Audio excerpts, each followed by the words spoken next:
शोभा मिश्रा जबलपुर से आई हूँ।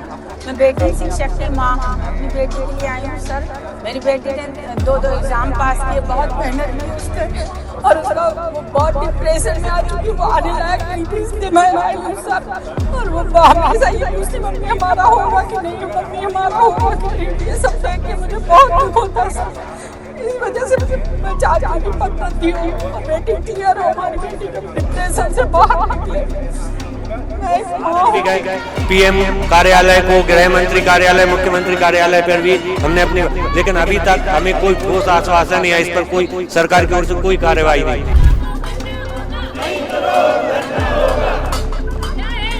हम चाहते हैं कि जब हमारे पास रोजगार ही नहीं है तो हम ऐसी जिंदगी का करेंगे क्या। इससे अच्छा तो हमें इच्छा मृत्यु दी जाए। हम तो मांगते हैं कि सरकार हमें इच्छा मृत्यु दे ताकि हम मर जाए। कम से कम मध्य प्रदेश सरकार का थोड़ा बोझ तो कम होगा।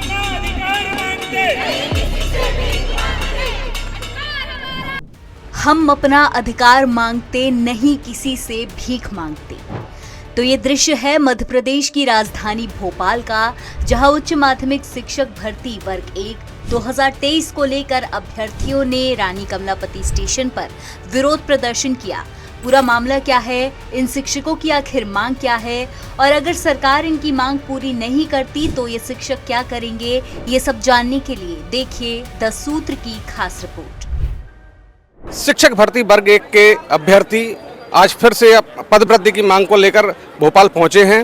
प्रदेश भर से अभ्यर्थी पहुंचे हैं और उनकी मांग है कि पद वृद्धि की जाए।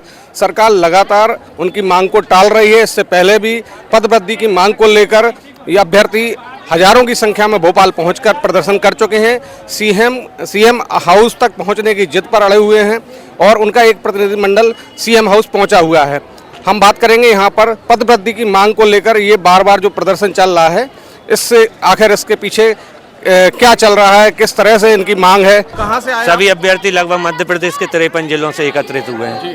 क्या प्रदर्शन है आपको? कोई कटोरा लेकर प्रदर्शन कर रहा है और कोई ये कोड़ा बनाए हुए है, क्या प्रदर्शन है? वर्ग 1 भर्ती चयन परीक्षा, उच्च माध्यमिक शिक्षक परीक्षा जो 2023 में आयोजित हुई थी, उसमें सरकार ने 8,720 पदों पर विज्ञप्ति जारी की थी, जिसमें लगभग 40% पद बैकलॉग में थे। मात्र 5,000 पद जो थे वो फ्रेश थे, तो प्रत्येक कैटेगरी को मुश्किल से 7-8 पद मिल रहे थे। लेकिन इसके बावजूद जब सरकार ने रिजल्ट जारी किया तो मात्र उसके भी 1/3 पद, 2900 पदों पर उन्होंने भर्ती जारी कर दी और हम सभी लोगों को वेटिंग में रख दी। हम सभी वेटिंग शिक्षक अभ्यर्थी हैं जो कि 18 महीनों से मध्य प्रदेश की राजधानी भोपाल में, ये आप देख सकते हैं बैनरों पे, हम प्रत्येक मंत्री सांसदों को हमने ज्ञापन दिया। हमें आश्वासन भी मिला कि सरकार तक हमारी बात जाएगी। सीएम हाउस भी गए, बीजेपी कार्यालय भी गए, दिल्ली तक भी गए, पीएम कार्यालय को, गृह मंत्री कार्यालय, मुख्यमंत्री कार्यालय पर भी हमने अपनी, लेकिन अभी तक हमें कोई ठोस आश्वासन या इस पर कोई सरकार की ओर से कोई कार्रवाई नहीं।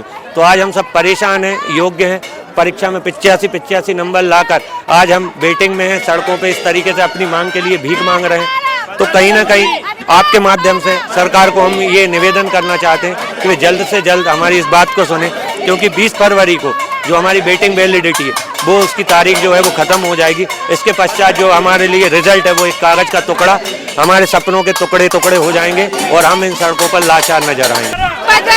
क्या मांग है आपकी और इसलिए आज यहाँ प्रदर्शन किस लिए? हमारी मांग है कि वर्ग 1 2023 में जो रिक्त पद छोड़ दिए सरकार ने, उन रिक्त पदों को भरे, सेकंड काउंसलिंग कराई जाए, सभी अभ्यर्थियों की वेटिंग क्लियर की जाए। आज यहाँ प्रदर्शन में आप शामिल हुए, क्या मांग है?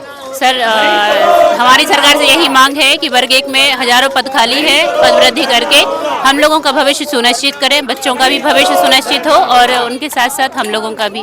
हम लोग भी इतने दिन से धरना कर रहे हैं, लेकिन सरकार इस ओर बिल्कुल भी ध्यान नहीं दे रही है। पता नहीं ऐसा क्या बात है, इतनी सारी पोस्ट हैं उसके बाद भी आप इंक्रीज नहीं कर रहे हैं। तो इसमें सरकार हम लोगों के साथ साथ बच्चों का भी भविष्य उसमें खतरे में डाल रही है।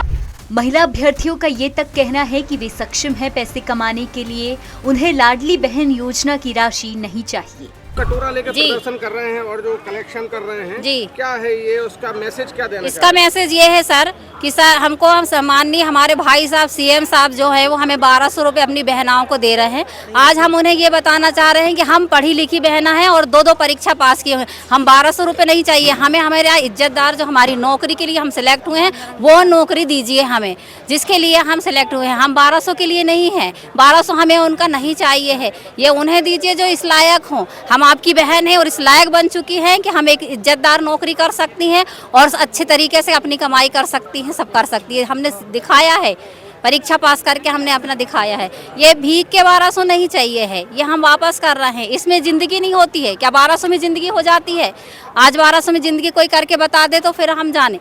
हम लोगों ने परीक्षा पास किए हैं, हमको उस स्तर पर, या फिर परीक्षा कितने हमारे पेमेंट होगी ये बताइए। उच्च माध्यमिक शिक्षक की कितनी पेमेंट होगी, क्या उसका कितना % है ये जो दे रहे हैं? और जो आप लोगों ने इतने फॉर्म भरवाए हम लोगों से, लाखों रुपए करोड़ों रुपए आपके फॉर्म में गए, और आप पद कितने निकालते हैं? जितने पद निकालते उतने पद का 1% भी आप भरते नहीं हो। कितना पद निकालते हैं ये सब क्यों चल रहा है? कम से कम पद, जितने पद निकालते उतने पद तो पूरे कीजिए। और इतने सारे पद खाली हैं, उस पद का 1/3 भी यदि हम लोगों को दे देते हैं तो बहुत सारे शिक्षकों को नौकरी मिल जाएगी, बहुत सारे अभ्यर्थियों को नौकरी मिल जाएगी, और स्कूलों में जो शिक्षा की कमी है वो पूरी हो जाएगी। हम हम जबलपुर से आए हैं। क्या मांग है आज आपकी? हमारी मांग यही है कि शिक्षक वर्ग एक भर्ती में 20,000 की पदवृद्धि बने हो, और हमारी बेटी ने 2 एग्जाम निकाले, अच्छे नंबरों से पास हुई, और वो आज बेटी में आप स्वयं अपने लिए प्रदर्शन कर रहे हैं या बेटी के लिए? बेटी के लिए कर रहा है। हमारी बेटी डिप्रेशन में आ गई है। क्या नाम है आपका? हमारा शोभा मिश्रा नाम है। यही नहीं, इन अभ्यर्थियों का कहना है कि ये इच्छा मृत्यु तक के लिए भी तैयार है। यकीन नहीं हो रहा तो सुनिए। सर, हमारी मांग है वर्ग 1 2023 में जो चयन परीक्षा हुई थी उसमें सेकंड काउंसलिंग कराई जाए, पद बढ़ाए जाए और हम सभी अभ्यर्थियों की वेटिंग क्लियर किए जाए। सर, पिछले 1 साल से हम लगातार भोपाल में आंदोलन कर रहे हैं, पूरा 1 साल हो गया है। आप सोचिए हम महिलाएं कितनी प्रताड़ित हो रही होंगी, यहाँ की पुलिस हमको आंदोलन करने नहीं देती, लेकिन मुख्यमंत्री जी ने आज तक हमारी बात को संज्ञान में नहीं लिया है। हमारी छोटी सी मांग है, जब पद रिक्त है तो वो पद हमको क्यों नहीं दिए जा रहे हैं? अगर मुख्यमंत्री जी हमारी ये मांग नहीं मांगते हैं तो आज हम अपने आप को कोड़े मार रहे हैं, लेकिन आगे हम अपना मुंडन भी कराएंगे। और हम चाहते हैं कि जब हमारे पास रोजगार ही नहीं है तो हम ऐसी जिंदगी का करेंगे क्या? इससे अच्छा तो हमें इच्छा मृत्यु दी जाए। हम तो मांगते हैं कि सरकार हमें इच्छा मृत्यु दे ताकि हम मर जाए। कम से कम मध्य प्रदेश सरकार का थोड़ा बोझ तो कम होगा। आज उसके पास लाडली बहनों को देने के लिए 1200 है, लेकिन रोजगार नहीं है। वो रोजगार के नाम पे सिर्फ 1200 देकर हमें चुप कराना चाहती है। मेरी मांग यही है कि वर्ग 1 2023 में पदवृद्धि की जाए, सेकंड काउंसलिंग करी जाए और हम सभी वेटिंग अभ्यर्थियों की वेटिंग क्लियर की जाए। ये लगातार आप प्रदर्शन कर रहे हैं, पिछले 18 महीने हो गए हैं, लगातार प्रदर्शन चल रहे हैं, लेकिन इस पर सरकार का कोई रिएक्शन नहीं आ रहा है। क्या वजह है? सरकार मौन साधे हुए है, वो चाहती ही नहीं कि इन पदों को भरा जाए। सरकार यही चाहती है कि हम शिक्षकों को कैसे प्रताड़ित करें, शिक्षा व्यवस्था को कैसे खराब किया जाए। आज स्कूल खाली पड़े हैं, शिक्षक नहीं है वहाँ, लेकिन वो हमारी बात, फिर भी हम वेटिंग अभ्यर्थी जो 2 परीक्षा पास है उनको स्कूलों में नियुक्ति नहीं देना चाहती। आप कहाँ से आए हैं? हम मुरैना से आए हैं। सोचिए हम इतनी दूर से आते हैं, अपने माता पिता हमारे साथ आते हैं, वो भी हमारे साथ परेशान होते हैं। हमने क्या गलती की है? हमने 2 परीक्षाएं पास की हैं, हमने 80 से 85 नंबर लाए हैं, लेकिन पद शून्य थे हमारे सब्जेक्ट में, जिसके कारण आज हम वेटिंग में हैं। तो हम अपने अधिकार ही तो मांग रहे हैं। जब पद रिक्त है तो फिर हमारी वेटिंग क्यों नहीं क्लियर की जा रही है? तो मेरी मांग यही है कि रिक्त पदों पर भर्ती की जाए, हमारी वेटिंग क्लियर की जाए। कुल मिलाकर ये उम्मीदवार सरकार से अपनी मांग पूरी करवाने के लिए जो संभव है वो कर रहे हैं, चाहे प्रदर्शन करना हो या अलग अलग मंत्रियों को ज्ञापन सौंपना। पर सरकार ने अब तक इनके हित में कोई ठोस कदम नहीं उठाया है। हमारा सवाल सिर्फ इतना है कि क्या सरकार इन योग्य पर लाचार शिक्षकों की मांग पूरी करेगी या इन्हें अभी और संघर्ष करना पड़ेगा। भोपाल से विशेष संवाददाता संजय शर्मा की रिपोर्ट। लेटेस्ट, इन्वेस्टिगेटिव और इन डेप्थ खबरें देखने के लिए ज्वाइन कीजिए द सूत्र का व्हाट्सएप चैनल, सब्सक्राइब कीजिए यूट्यूब चैनल, लाइक कीजिए फेसबुक पेज और पढ़ते रहिए वेबसाइट www.dasudr.com।